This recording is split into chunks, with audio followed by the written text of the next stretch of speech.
de un mensaje que para mí es muy importante, como de que las mujeres disfrutemos nuestro trabajo, que lo hagamos sin culpa, que seamos auténticas al liderar, que México nos necesita, etcétera, etcétera. Yo creo que cada uno hacemos lo mejor que podemos, educamos a los hijos con lo que tenemos en ese momento, ¿no? Y eres empresario o emprendedor con lo que tienes. Por eso promuevo tanto que leamos libros, que vayamos a talleres, que nos preparemos un poco más, porque somos la herramienta más importante de ese emprendimiento, ¿no? O de ese ser mamá. Creo que lo que sí hice bien fue saber dos cosas. Una, saber delegar en el momento que tenía que delegar y saber crecer y contratar a la gente que necesitaba para seguir creciendo. Como que lo más importante como emprendedor es que entiendas que si no haces un gran equipo, no puedes crecer. Tú tienes que saber como emprendedor distinguir muy claramente qué es lo que de mi producto es mi diferenciador y por qué me compran. Y yo sabía que era porque era casero. A la gente lo que le gusta es un pastel casero con ingredientes naturales.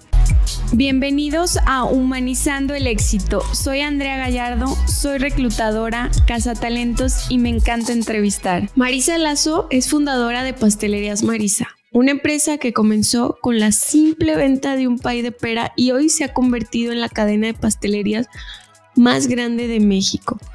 Marisa es una líder comprometida con el bienestar social y el empoderamiento de las mujeres. Antes de comenzar, quiero invitarte a que me apoyes calificando con 5 estrellas en Spotify o en Apple Podcasts, suscribiéndote o dejándome un comentario que al final los leo todos porque me sirven para motivar y ayudan a mejorar este espacio. Además, mucha gente me escucha y no se suscribe y es la única manera que yo tengo para poder seguir creciendo este proyecto y seguir llegando a personas como Marisa. Sin más, gracias por estar aquí. Ahora sí, vamos a la entrevista. Marisa, pues gracias por aceptar la invitación. Estoy muy emocionada. Soy tu fan. Y gracias. De verdad fan, porque me he escuchado todos los podcasts y quiero empezar con eso porque he escuchado mucho la historia del pay de pera. Uh-huh. Pero quiero saber qué era de ti antes de ese primer pay. Ok. A ver, qué buena pregunta. ¿Qué era de mí? A ver, pues cuando vendí ese pay de pera tenía 26 años. Entonces quiero pensar, bueno, había sido mamá de 2 niñas, entonces tenía 2 bebitas chiquititas cuando vendí ese pay, que ya, bueno, tenían 2 y 1 año. Y me gustaba mucho. Y tenía como todavía, cuando yo me caso me voy a vivir a Zamora y en Zamora no había universidad cuando yo me voy a los 20 que me caso. Entonces no pude entrar a la universidad, pero a mí me encanta estudiar, siempre ha sido como una de mis grandes pasiones. Entonces me acuerdo que me iba de oyente al colegio de Michoacán, que es una gran institución que hay en Zamora, que es filial al Colegio de México, que es una de las grandes instituciones educativas que tenemos en el país. Entonces recuerdo que como nada más había maestría y doctorado y yo no tenía la carrera todavía, no me iban a dar ningún título, pero no me importaba. Yo estudiaba y me sentaba en las clases y me tocó maestros tan grandes como don Luis González, que ha sido de los grandes historiadores de nuestro país. Entonces me acuerdo que dividía mi tiempo entre ser mamá, estudiar y hacía los pasteles, pero porque me gustaban, como lo platico siempre en mi historia, ¿no? Para los amigos. Pero a lo mejor estaba bien chiquito. O sea, ahora veo a las chavitas de 26 y digo, estaba bien chiquita cuando empecé. En este mes cumplo 60. Entonces imagínate que, claro que a las de 26 las veo minis y entonces a lo mejor como que no tenía en ese momento no tenía como la calma que tengo hoy como para reflexionar y decir, a ver, cómo estoy o dónde quiero estar. O no tenía tantas herramientas ni tanto conocimiento como para planear a dónde quería llegar. Porque te mentiría si te dijera, antes de ese pay de pera yo ya me visualizaba como una gran pastelera. No, para nada. No lo veía, nunca me imaginé. Yo quería ser abogada penalista como mi papá en un principio y entonces estaba entre psicología, leyes. Nunca me imaginé que lo que me iba a dedicar era hacer los pasteles, ¿no? Entonces recuerdo que más bien vivía el día como en lo que tocaba, ¿no? De ser una mamá presente, de estar ahí, y a la vez leer y estudiar, pero no con grandes planeaciones.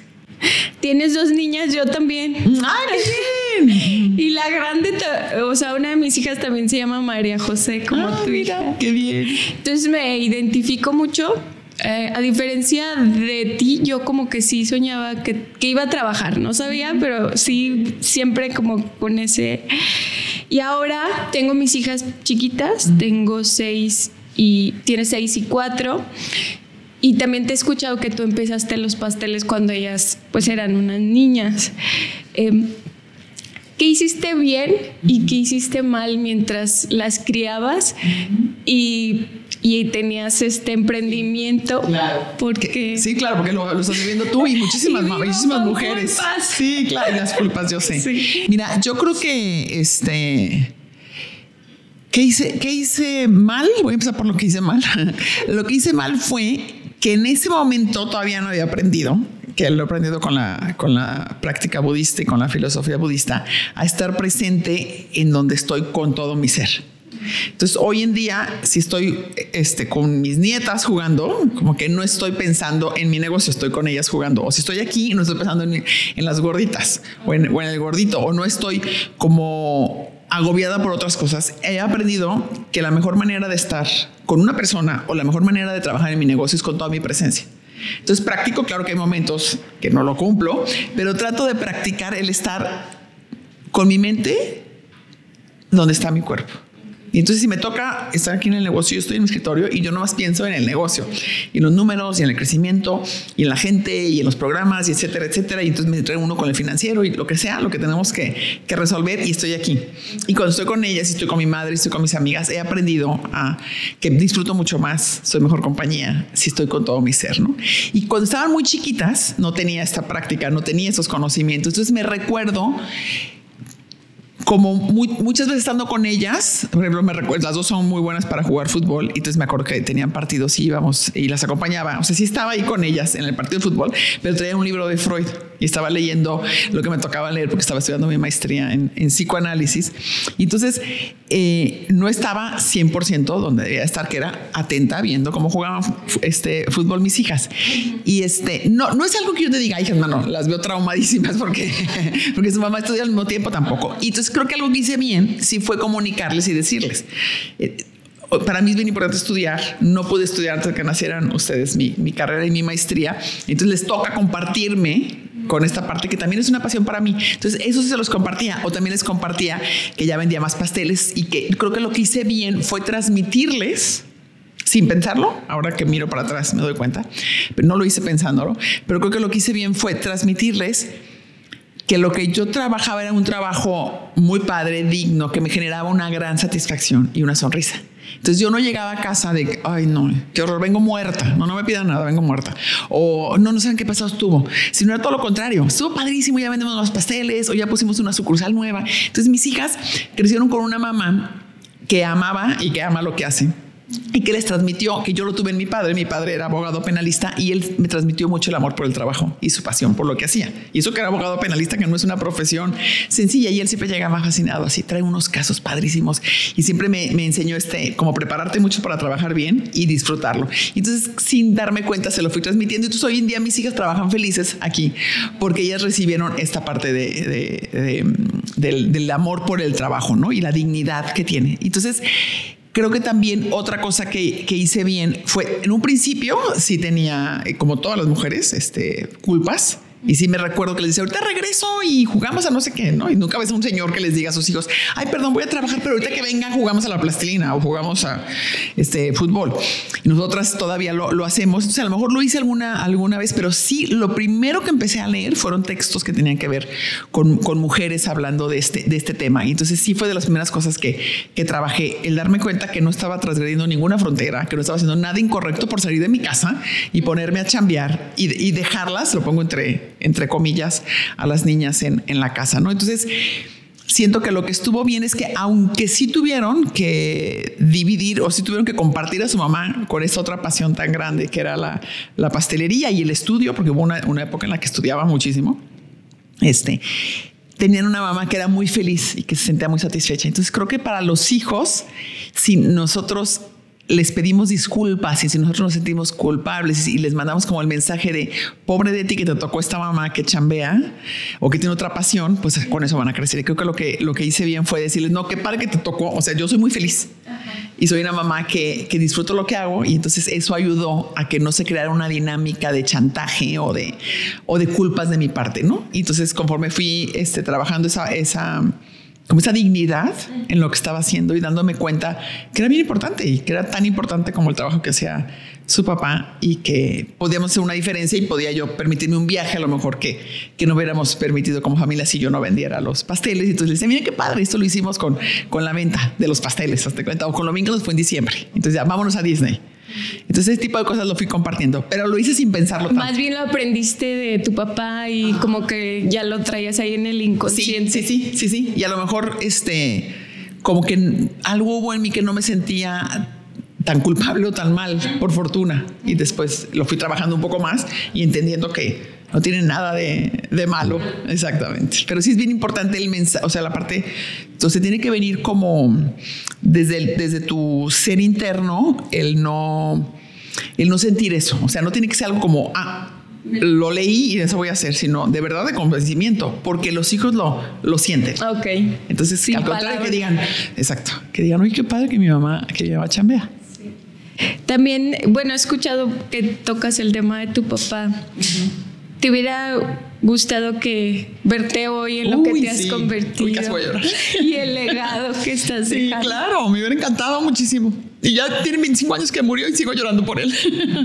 Sí, por supuesto. A veces pienso, el otro día venía en un viaje. En los viajes como que cuando son viajes largos selecciono muy bien los libros que voy a leer. Porque como que es gozo cuando nadie me puede hablar al celular ni mandar ningún WhatsApp. Soy cero que me voy a conectar, que hay wifi. Y yo, qué esperanza que me voy a conectar al wifi del avión. Lo que quiero es que esté apagado ese aparato. Y pensaba, no es que porque estaba leyendo sobre el agradecimiento y cosas así. Mi papá estaría encantadísimo porque fue mi gran promotor y estaría orgullosísimo. Y si viera esto. Ay, qué padre. Sí. Porque he escuchado que te decía como muchos mensajes desde chiquita, ¿no? Sí. Que luego se vuelve una voz en tu interior. Fuertísima. Y él siempre me dijo que yo podía hacer lo que yo quisiera. Que no había, y de verdad lo digo mucho porque después sí me hice una estudiante de 10 y de 9, pero cuando mi papá lo decía que estaba más chiquita, no era una estudiante, o sea, no era así que dijeras tú, bueno, Marisa es la más aplicada o la que más sabe de matemáticas. No, era normal. Sigo siendo normal, una persona normal, pero ese mensaje es tan importante y lo comparto mucho como para que los papás y también obviamente las mamás se den cuenta de la fuerza tan importante y tan grande que tienen en sus palabras, ¿no? Y si tú a tu hijo le dices no vas a poder o hijas, mano, te pareces a tu tío que hizo esto no sé qué, o todo lo haces mal, o siempre te quieres, es decir, todo tipo de palabras que son lapidarias, ¿no? Sí. Y te hunden. Entonces no hay que cuidar bien cómo les hablamos. ¿Qué les decimos? Sí. Yo entendí el poder que tenemos sobre los hijos, o sea, cuando me convertí en mamá. Ahí entendí que soy muy poderosa frente a mis hijas. Tengo que cuidar quién soy y qué es lo que les digo. Claro, 100%, 100%. Qué padre que lo tocas. Marisa, algo que también hoy me duele es la operación. O sea, yo soy emprendedora, lo aprendí de casa. Siempre lo he dicho que no soy nata, pero sí me casé con un esposo emprendedor nato. Y estamos en ese punto donde estamos operando. Ahora José empezó un proyecto de cabras lecheras. Ahí traemos unos quesos para regalarte. Gracias, qué padre. Felicidades. Gracias. Y estamos porque lo apoyo un poco, operándolo. ¿Cuánto tiempo tú duraste en la operación? Y si regresaras el tiempo, ¿crees que fue suficiente? ¿Crees que fue de más? Qué buena pregunta. No, yo creo que estuvo bien. Mira, porque a veces me preguntan así si regresabas el tiempo. Yo creo que cada uno hacemos lo mejor que podemos, educamos a los hijos con lo que tenemos en ese momento, ¿no? Y eres empresario o emprendedor con lo que tienes. Por eso promuevo tanto que leamos libros, que vayamos a talleres, que nos preparemos un poco más, porque somos la herramienta más importante de ese emprendimiento, ¿no? O de ese ser mamá o ser papá. Entonces, sí me recuerdo por muchos años haciendo los pasteles, engrasando los moldes, picando las peras para los pies. Y me recuerdo también en la camioneta yendo a comprar el costal de harina y me lo echaban a la cajuela, pesaba en mi camioneta. Me recuerdo yendo al mercado de abastos, pero creo que son procesos y son momentos en que el emprendedor tiene que vivir para realmente conocer bien su negocio. O sea, hoy en día a mí o sea, yo sé lo que cuesta hacer un pastel de tiempo. Yo sé lo que cuesta embetunar yo ya lo hice. Entonces eso te ayuda como a tener un control, a delegar cuando debes de delegar, pero a la vez sin perder el control por completo o sin entender tu negocio. Ha crecido muchísimo el negocio y hay áreas, por ejemplo, la área financiera, la área de TI, que no conozco tanto, pero de hacer pasteles y de hacer galletas, eso sí me lo conozco muy bien. Y de cómo hornear y de cómo embetunar y todo eso, porque lo hice por muchos años, ¿no? Entonces creo que fue el tiempo que tenía que ser, porque además en un inicio, como todos los emprendedores, pues no tienes dinero para pagar muchos sueldos. Entonces es como, creo que lo que sí hice bien fue saber dos cosas. Una, saber delegar en el momento que tenía que delegar y saber crecer y contratar a la gente que necesitaba para seguir creciendo. Entonces eso es lo que te tienes que preguntar, como qué cosas de las que yo hago y las puede hacer alguien más y no son tan importantes, y qué cosas siempre las tengo que seguir haciendo hasta el final, ¿no? Entonces, y tú te haces más estratégico para que tu tiempo, tu capacidad y lo que sabes hacer y tu inteligencia la utilices en donde realmente eres bueno y donde realmente no hay otra persona que lo pueda hacer también como tú, ¿no? Entonces y muchísimos emprendedores cometemos el error, y yo creo que hay más emprendedores que se quedan operando. O sea, hay más personas que operan por más tiempo que deberían. No veo gente que delegue antes de lo que debería. Entonces creo que lo que tenemos que hacer es confiar en la gente. Y una vez que tienes como muy claro, por ejemplo, yo tengo súper claro que no se abre un local, o sea, los pueden elegir mi equipo de expansión, pero yo tengo que ir, ¿no? A ver el local, tengo que sentirlo, tengo que ver el tráfico, y decimos, ahora lo abrimos o no lo abrimos, porque tengo cierta intuición y ciertos conocimientos que he adquirido, ¿no? O un producto nuevo, por ejemplo. Podemos hacer 100 experimentos, pero hasta que a mí me fascina, yo digo, ahora sí sale, porque yo conozco los sabores que le gusta a la gente, conozco las texturas, entonces eso no lo delego jamás. Pero de ahí en más he delegado un montón de gente o de cosas, y las planeaciones a futuro, muchas cosas de cuándo abrir o no abrir, pero creo que algo que me ha funcionado mucho es saber crecer a mi equipo.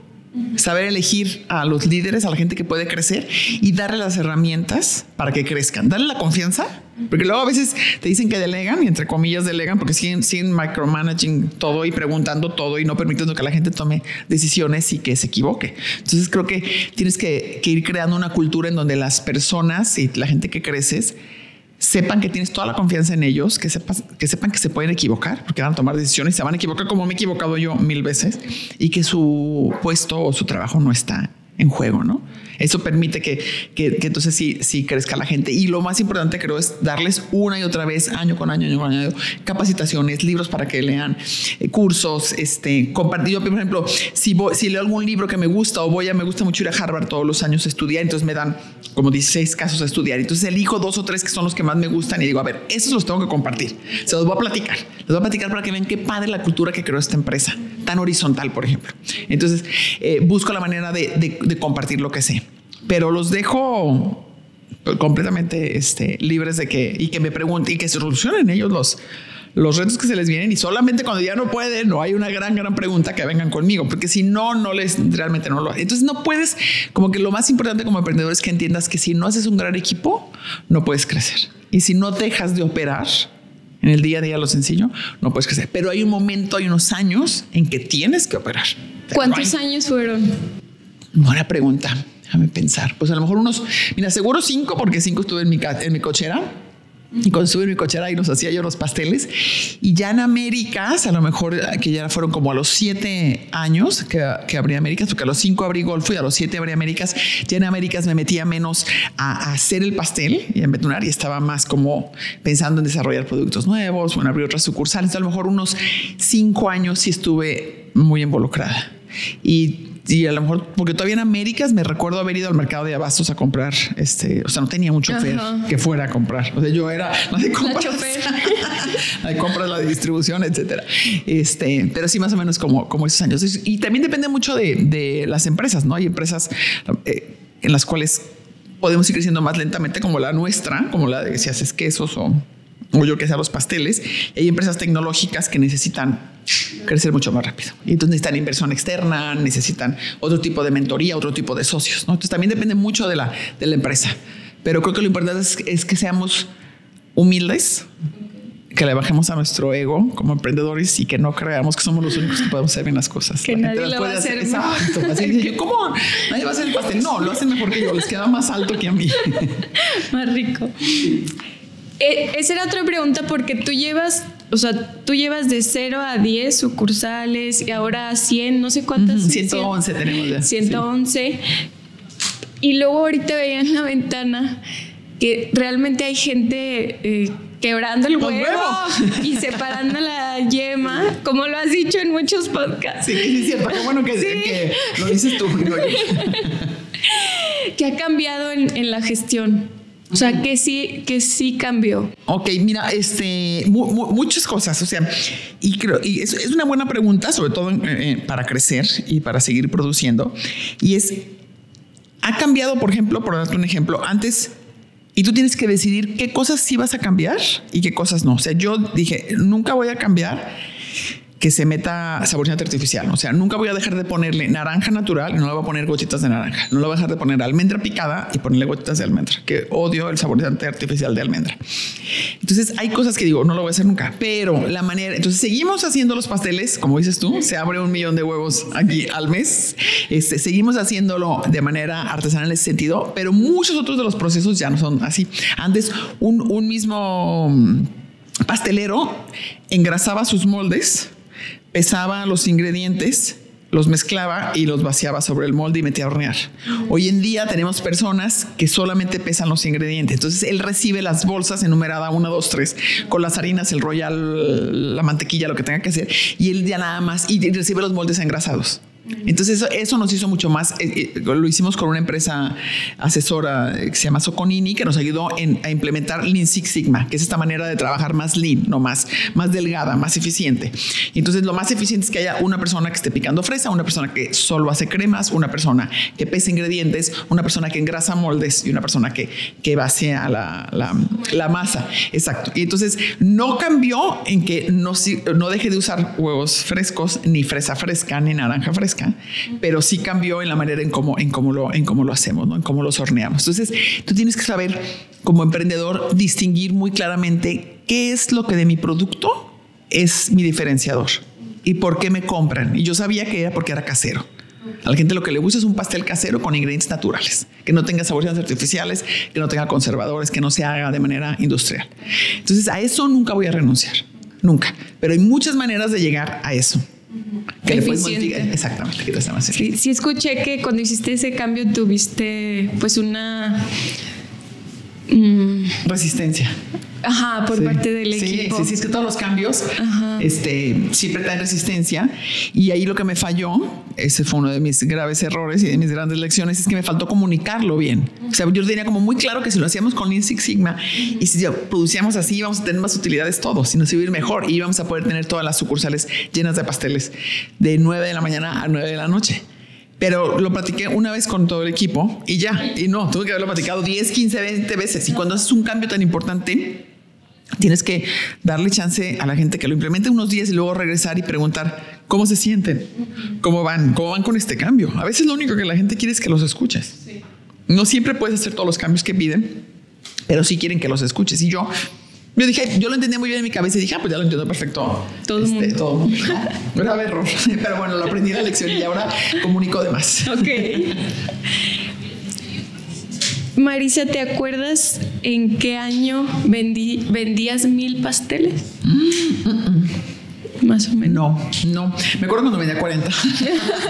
Porque ella me sentía la gran pastelera. Pero todavía estaba en la casa. Entonces fue en los primeros 3 o 4 años, cuando ya vendía 40 a la semana, o sea, 160 al mes, pero no 1000, no te mentiría. No quiero contestar algo que no sea cierto, pero qué buen número. O sea, me acuerdo, por ejemplo, sí me acuerdo el día que me dio 1000 emoción, pero no recuerdo la fecha exacta, pero fue hace unos 3 o 4 años cuando pasamos los 1000 colaboradores. O sea, cuando me mandaron la credencial de colaborador 1001 y yo wow, eso sí me da 1000 emoción. ¿Cuántos colaboradores? Qué padre, cuánto empleo digno podemos dar. Sí, y así. Claro. Sí me acuerdo muy bien, pero no recuerdo la fecha exacta, pero recuerdo mi emoción y sentada en el escritorio cuando lo vi dije, yes. ¿Tienes 1000 colaboradores. 1350. 1300. Oh my God. Sí. Y hoy vendes 60,000 pasteles a la semana. Sí, producimos más o menos. Ajá. Entre pasteles o 1 kilo de galleta o una gelatina o un pie. Piezas. Okay. Piezas, sí. Ok. Mi pregunta era como pensar si hoy que tienes más producción, 60,000 piezas, te va 60 veces mejor. Ah, qué buena pregunta. Fíjate que no necesariamente. Hay en los negocios hay como, no es tan lineal. Y no, o sea, por decir, lo podemos poner en pastel, lo podemos poner en sucursal, lo podemos poner en colaboradores. Hay muchas gráficas que puedes utilizar. Y las empresas se van complejizando conforme van. Y eso que yo he tratado de ser súper lineal y lo más simple posible. Y hemos tratado por años de ser lo más simple y sencillo posible todos nuestros procesos, pero se va complejizando. Y entonces, y los requerimientos de Hacienda se van complejizando. Entonces necesitas más gente contable, necesitas más gente financiera, necesitas más personas que dirijan equipos de diferentes. Antes no teníamos, por ejemplo, un líder de mantenimiento. Entonces necesitas de repente un líder de mantenimiento. No teníamos un líder de 5S, que es una práctica súper importante que tiene que ver con toda la limpieza y toda la inocuidad. Entonces son líderes que van entrando, calidad. Entonces no necesariamente, si antes yo tenía, vamos a suponer, para tener 10 tiendas tenía 100 colaboradores y vendía 100,000 pesos, no al tener 200 sucursales voy a tener 20,000 colaboradores, o el número no da así.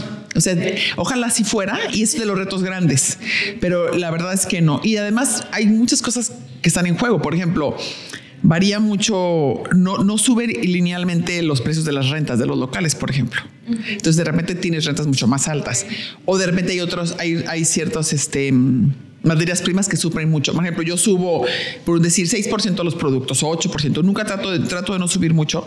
Y entonces tengo materia prima que sí subió eso, pero hay materia prima que no subió más que 2%, pero materia prima que subió 25%.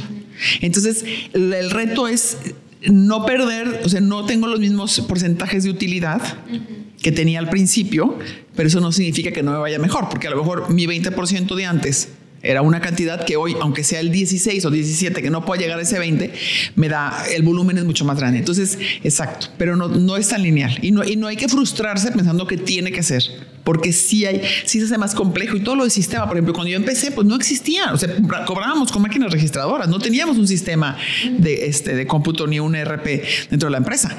Tener un ERP es súper necesario. No hay manera de que sigas creciendo si no lo tienes, pero implica un gasto que no tenías, ¿verdad? Entonces, y tampoco puedo vender el pastel 300 veces más caro. Entonces es complejo, pero y depende mucho de cada industria. Pero sí tienes que cuidar mucho, y yo lo que he hecho en los últimos años he sido como muy cuidadosa, y con Julio, nuestro financiero, ha sido nuestro gerente de finanzas, súper puntual en revisar ese tipo de números, a ver si con tantos colaboradores podíamos hacer este número de pasteles, porque hoy en día necesitamos lo doble de colaboradores y solo estamos haciendo el 60% más de pasteles, en donde podemos estructurar mejor las cosas, cómo nos hacemos más competitivos. Entonces, una y otra vez tienes que estar viendo por áreas cómo te haces más competitivo, más eficiente, para que al final en el bottom line se refleje. Sí, mi pregunta era como para esos emprendedores que están justo en esa etapa de crezco, pero me voy a hacer, o sea, muy complejo, sí, o me quedo aquí. No, que crezcan, por favor. Que crezcan, que no tengan miedo, y no nada más es en ese sentido. Es más, tú ves y ves muchas de las empresas muy grandes, a veces tienen un 2% de utilidades, 3% son empresas gigantescas, 4 o 5, y dices, ay no, qué horror, yo tengo 20, sí, corazón, pero ellos venden miles de millones y tú vendes uno, para decir, ¿no? Entonces, no hay que eso no te frenen, ni tampoco son como escaleritas y escalones que tienes que ir recorriendo. Y entonces hay un momento en el que, por poner un ejemplo conmigo, un momento en el que yo con 2 batidoras tenía para producir, y con 5 colaboradores, por ejemplo. Y de repente ya no me da para seguir produciendo la demanda que tengo. Entonces tengo que comprar otra batidora y otro horno, por ejemplo. Entonces todo lo que tenía ahorrado se me fue en eso. Y dices, chin, mano, y antes hacía 500 pasteles y ahora voy a hacer nada más 550. No me da el tener otra batidora más, pero es que si no puedo producir los 700 que voy a tener que producir en un futuro. Y igual con los colaboradores.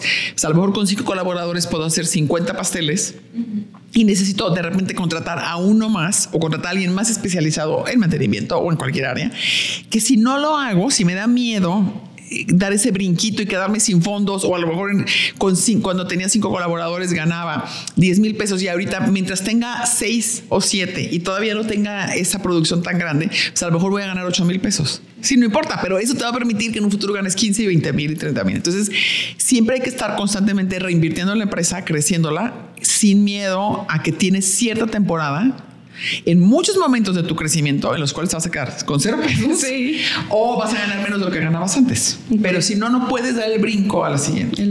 Creo que el miedo no nos debe de frenar. Ok. En los supermercados observo que ponen panaderías. Y yo digo, ¿por qué si todo lo comercializan? La única manera de crecer en el ramo pastelero es poniendo sucursales. Es una buena, pues yo creo que hoy en día, no, a lo mejor cuando yo empecé, sí, que no había redes, pero yo conozco emprendedoras muy exitosas que no tienen ni siquiera sucursal y venden sus pasteles y sus galletas en redes, o que tienen nada más una y promocionan un montón en redes y entregan ahí, o tienen hasta dark kitchens y entregan por envíos, ¿no? Con Rappi o con Uber, o con cualquier otra plataforma. Entonces ya hoy en día no se necesita crecer solamente así, pero en mi caso ha sido una buena estrategia, porque sé que la gente pasa y dice, ay, ¿dónde me queda una Marisa de pasada? Ah, ya sé, voy para casa de mi suegra, me queda una en Patria, perfecto. Ay, no, me queda una en Américas, me paro de regreso y agarro el pastelito para la maestra de mi niño, ¿no? Entonces, para mí ha sido una estrategia importante, pero eso sí depende de tu giro.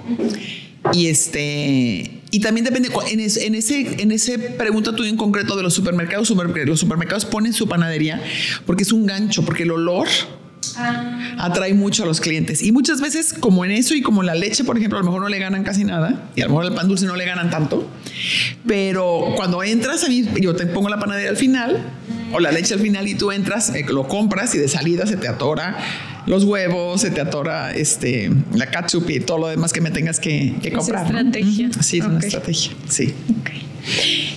¿Era lo que esperaba ser una figura pública? No. Pues más o menos. Sí. No, nunca. No, figura pública no. Ni tampoco ni tampoco crecer la empresa así de este tamaño. No, nunca me lo imaginé. Lo he ido disfrutando en el camino, pero la parte de figura pública sí jamás la vi venir hasta que empezó empecé a trabajar y a participar en Shark Tank y escribir mi libro y a grabar el podcast. Pero con un principio, con el libro y con el podcast, sentí que podía tener un impacto positivo, que podía inspirar a más mujeres, que era como y ha sido siempre uno de mis propósitos, pero así figura pública, no, no, nunca. Pero ¿qué beneficios muchísimos beneficios. Me ha encantado. Para comenzar, tengo la oportunidad de recibir como el cariño directo de la gente, porque me reconocen y entonces ya me dicen, ay, Marisa, yo como. Entonces me abrazan y gracias por los podcasts, o gracias por tus roscas que me encantan, o me platican historias como mi papá estaba súper enfermo y al final lo único que le arreglaba antes de morir eran tus galletitas de avena, pues, y me emociona escuchar esas historias, ¿no? Entonces, y me da la oportunidad de un mensaje que para mí es muy importante, como de que las mujeres disfrutemos nuestro trabajo, que lo hagamos sin culpa, que seamos auténticas al liderar, que México nos necesita, etcétera, etcétera. Pues me permite que no solo les llegue a las de aquí de Guadalajara que me conocían, sino a México y en muchas ocasiones fuera del país. Entonces, para mí ha sido como muy satisfactorio. Creo que combinas tus dos pasiones, ¿no? Que alguna vez dijiste que tuviste que dejar la psicología, sí, y creo que ahora lo supiste llevar a combinarlo. Marisa, ya nos tenemos que ir. Sienta la presión del tiempo. Y volteé a ver a Sofi. Siempre termino preguntándole a mis invitados cuál ha sido la decisión más valiente que has tomado. Sí, la decisión más valiente que tomé creo que fue cuando había terminado mi maestría en psicoanálisis y iba a entrar al doctorado. Y entonces mis hijas estaban chicas. No recuerdo exactamente, pero había tenido como 8 y 10 años, más o menos por ahí. Y entonces ya empezaba a crecer las pastelerías. Tenía ya como 5 pastelerías porque ya tenía Providencia. Ese sí lo recuerdo claramente. 5 o 6. Y entonces dije, no puedo ser psicoanalista, no puedo estudiar un doctorado y dedicarme al psicoanálisis y ser pastelera al mismo tiempo y mamá. Entonces dije, no tengo que escoger entre ser psicoanalista o pastelera. Y me acuerdo que fue una decisión que me costó muchísimo trabajo. La reflexioné por muchos meses y finalmente decidí dedicarme a los pasteles. Fue una decisión valiente porque ya tenía muchos años de estar estudiando y dedicándole muchas horas de mi tiempo y mucha preparación a la parte del psicoanálisis, y podría sonar en ese momento un poco más glamuroso ser psicoanalista que ser pastelera de 5 pastelerías. Sí. Pero dije, no, aquí es donde soy más feliz, donde se me pasan las horas más rápido, donde disfruto más, y dije, aquí es donde tengo que estar. Y entonces decidí de un día a otro, dije, no entro al doctorado y no continúo recibiendo más pacientes y termino esta etapa de mi vida de ser psicoanalista o psicoterapeuta psicoanalítica. Y me dedico solo a los pasteles. Me acuerdo que estaba así, todavía aún cuando la tomé estaba así como con, espero no equivocarme. Y hoy feliz digo, no hombre, no me equivoqué. Fue una decisión muy difícil, una decisión que requirió valentía y requirió mucho análisis, pero que hoy sé que fue la mejor decisión que pude haber hecho. Oye, pero hoy con 1350, pues ahí el psicoanálisis a liderar tanto, pues ahí se aplica. Claro. Y también ahora más en las redes. Sí, claro. Todo lo que aprendí me sirvió, por supuesto, y yo creo que no hay nada, todo lo que vivimos nos puede dejar grandes aprendizajes si nosotros lo decidimos, ¿verdad? Entonces sí, claro que me ha dejado grandes aprendizajes y sé que soy hoy quien soy, mucho en función de lo que estudié y de lo que me preparé en esa área de psicología y de psicoanálisis, y me permite ser una líder más empática, una líder más cercana, más humana, por todo lo que estudié, ¿no? Sí. Pues gracias, Marisa. No, hombre, encantadísima. Quiero cerrar diciéndote que este momento lo voy a guardar para siempre en mi corazón, porque sí te admiro mucho, sí soy tu fan. Representas para mí lo que yo creía que solo los hombres podían lograr. Ay, qué padre, me encanta. Porque lo que yo llegué a interpretar en lo que yo vivía, en donde crecí y donde me formé. Entonces, pues, gracias de verdad, de corazón. Qué linda, al contrario, feliz y justo es lo que me cierras diciendo algo que para mí es como, no sé, como canto en mis oídos, porque es lo que más me emociona de que sí se puede mostrar. O sea, te entiendo perfecto porque yo también lo viví y volteaba para arriba y decía, a ver, quiero ser como quién, y todos eran empresarios hombres. Sí. Y decía, ¿cómo se visten las mujeres cuando reciben un reconocimiento o cuando dan una conferencia o cuando están en una sala de consejo en Cámara de Comercio o en Coparmex, etcétera? Había muy poquitas.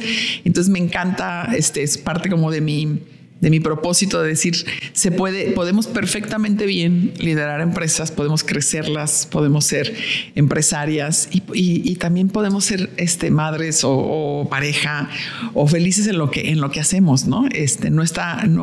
No nos limiten a las mujeres. Y cierro diciendo una idea que le aprendí a Indra Nooyi, que fue la primera mujer CEO de PepsiCo a nivel mundial y después fue la presidenta del consejo, también la primera mujer.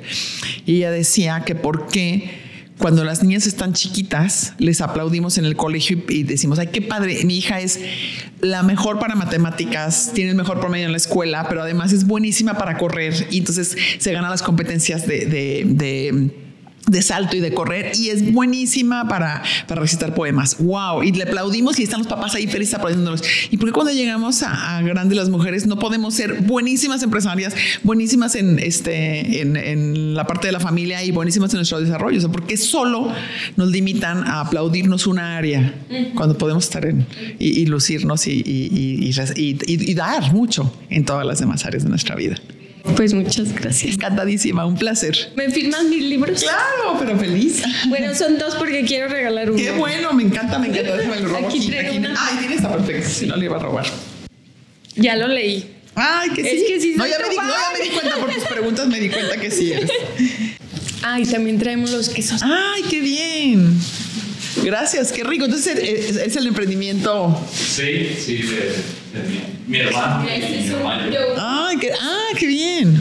Ese sí, este es de cabra. Yogur griego, uff. Y está bien bonita las etiquetas y bien bonito. Wow. Ese sí es de cabra y este también. Ay, como wow. Y lo pasteurizamos lento. Ay, para que padre. no pierda sus propiedades. Está súper bonito. ¿Qué gusta su marca? Nombre, por favor. tu pluma y tus libros de nombre. Claro, encantada. Muchísimas gracias. Por favor, Andrea. Encantadísima y felicidades, van muy bien y me voy feliz con todos. Hola, ¿cómo están? Denle like para los videos de mi mamá. Para más videos, den muchos likes.